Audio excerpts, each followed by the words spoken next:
Hi friends, ಎಲ್ರಿಗೂ ನಮಸ್ಕಾರ. ನೀವು ನೋಡ್ತಾ ಇದ್ದೀರಾ ಮಹಾಸ್ ವಂಡರ್ಸ್ ಡೆಸ್ಟಿನೇಷನ್ ಯೂಟ್ಯೂಬ್ ಚಾನಲ್. ಇವತ್ತಿನ ವಿಡಿಯೋದಲ್ಲಿ ರಸಮಲೈ ಮಾಡೋದು ಹೇಗೆ ಅಂತ ನೋಡೋಣ. ಮೊದಲನೇದಾಗಿ 2 ಲೀಟ್ರ್ ಹಾಲು ತಗೋಬೇಕು.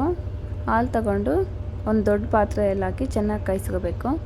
ಹಾಲು ಉಕ್ಕು ಬಂದ ನಂತರ ಒಂದು 2 ನಿಂಬೆಹಣ್ಣು ತಗೊಂಡು ಕಟ್ ಮಾಡಿ ಅದರ ಬೀಜ ಇಲ್ದಿರ ರಸ ಹಿಂಡ್ಕೊಂಡು ಒಂದು ಕಪ್ಪಲ್ಲಿ ಒಂದು ಸೈಡ್ಗೆ ಇಟ್ಕೋಬೇಕು. ಚೆನ್ನಾಗಿ ಕಾದಿರೋ ಹಾಲಲ್ಲಿ ನಿಂಬೆಹಣ್ಣು ರಸನ ಒಂದು ಸ್ವಲ್ಪನೇ ಹಾಕ್ಕೊಂಡು ಹೈ ಫ್ಲೇಮಲ್ಲಿ ಇಟ್ಕೊಂಡು ಗ್ಯಾಸ್ನ ಕಲಿಸ್ಕೊತಾ ಇರಬೇಕು. ಹಾಲು ಸಪ್ರೇಟು, ನೀರು ಸಪ್ರೇಟು, ಎರಡು ಸಪ್ರೇಟಾಗಿ ಈ ಥರ ಬರೋವರೆಗೂ ಚೆನ್ನಾಗಿ ಕಲಿಸ್ಕೋಬೇಕು. ಈ ಥರ ಒಂದು ಪಾತ್ರೆ ತಗೊಂಡು ಅದರಲ್ಲಿ ವೈಟ್ ಕ್ಲಾತ್ ಹಾಕಿ ಒಡೆದಿರೋ ಹಾಲನ್ನೆಲ್ಲ ಅದರಲ್ಲಿ ಹಾಕ್ಕೋಬೇಕು. ನಂತರ ತಣ್ಣೀರು ಇಟ್ಕೊಂಡು ಅದರಲ್ಲಿ ಹಾಕ್ಕೊಂಡು ಚೆನ್ನಾಗಿ ಬಿಸಿ ಇರುವಾಗಲೇ ಕಲಿಸ್ಕೋಬೇಕು.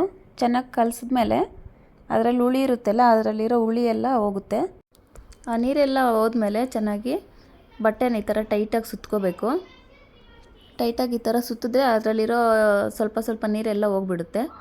ಅದನ್ನು ಈ ಥರ ತೂಕ ಏನಾದರೂ ಅದ್ರ ಮೇಲೆ ಇಟ್ಟು ಒಂದು ಅರ್ಧ ಗಂಟೆ ಬಿಟ್ಬಿಟ್ರೆ ನೀರೆಲ್ಲ ಫುಲ್ ಡ್ರೈ ಆಗಿಬಿಡುತ್ತೆ.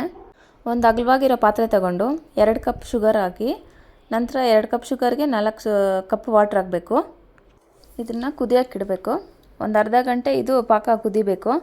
ಅಷ್ಟರಲ್ಲಿ ಇನ್ನೊಂದು ಕಡೆ ಬಾಣಲೆಯಲ್ಲಿ ಅರ್ಧ ಲೀಟ್ರ್ ಹಾಲನ್ನ ಹಾಕಿ 1 ಕಪ್ ಶುಗರ್ ಹಾಕಿ ಚೆನ್ನಾಗಿ ಕಾಯಿಸ್ಕೋಬೇಕು. ಈ ಹಾಲು ಗಟ್ಟಿಯಾಗಿ ಇರಬೇಕು. ಗಟ್ಟಿಯಾಗಿ ಹದ ಬರೋವರೆಗೂ ಕಾಯಿಸ್ಕೋಬೇಕು. ನಾವು ಕ್ಲಾತಲ್ಲಿ ಸುತ್ತಿರ್ತೀವಲ್ಲ ಹಾಲು, ಅದು ಪನ್ನೀರ್ ಥರ ಆಗಿರುತ್ತೆ. ಅದನ್ನು ಚೆನ್ನಾಗಿ ಈ ಥರ ಸ್ಮ್ಯಾಶ್ ಮಾಡ್ಕೋಬೇಕು.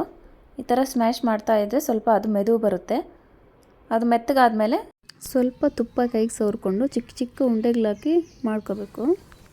ಆ ಥರ ಚಿಕ್ಕದಾಗಿ ಎಲ್ಲ ಒಂದೇ ಸಮ ಬರೋ ಹಂಗೆ ಮಾಡಿಕೊಂಡು ಮತ್ತೆ ಅದರಲ್ಲಿ ಕೈಯಲ್ಲಿ ಚೆನ್ನಾಗಿ ಸ್ವಲ್ಪ ಈ ಥರ ಪ್ರೆಸ್ ಮಾಡ್ಕೋಬೇಕು. ಎಲ್ಲ ನಾವು ಈ ಥರ ಇಟ್ಕೊಂಡಿರ್ತೀವಲ್ಲ, ಅದು ಒಂದು ಪಾತ್ರೆಯಲ್ಲಿ ಸಕ್ಕರೆ ಪಾಕ ತೊಗೊಂಡಿರ್ತೀವಲ್ಲ ಅದರಲ್ಲಿ ಹಾಕಿ ಒಂದು 2 ನಿಮಿಷ ಕುದಿಯೋಕೆ ಬಿಡಬೇಕು. ಒಂದು 5 ನಿಮಿಷ ಆದಮೇಲೆ ಈ ಅದಕ್ಕೆ ಬರಬೇಕು ನಾವು ಮುಟ್ಟು ನೋಡಿದ್ರೆ. ನಂತರ ಅದರಲ್ಲಿ ತಣ್ಣೀರು ಹಾಕ್ಕೋಬೇಕು. ತಣ್ಣೀರು ಹಾಕಿದ್ಮೇಲೆ ಅದನ್ನು ಒಂದು ಸ್ಪೂನಲ್ಲಿ ತಗೊಂಡು ಕೈಯಲ್ಲಿ ಈ ಥರ ಗಟ್ಟಿಯಾಗಿ ಹಿಂಡ್ಕೋಬೇಕು.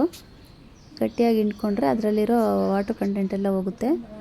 ನಂತರ ಅದನ್ನು ನಾವು ಬಾಣಲಿಯಲ್ಲಿ ಹಾಲು ಕಾಯಿಸ್ಕೊಂಡಿರ್ತೀವಲ್ಲ ಅದರಲ್ಲಿ ಹಾಕಿ ಬಿಡಬೇಕು ಒಂದು ಅರ್ಧ ಗಂಟೆ.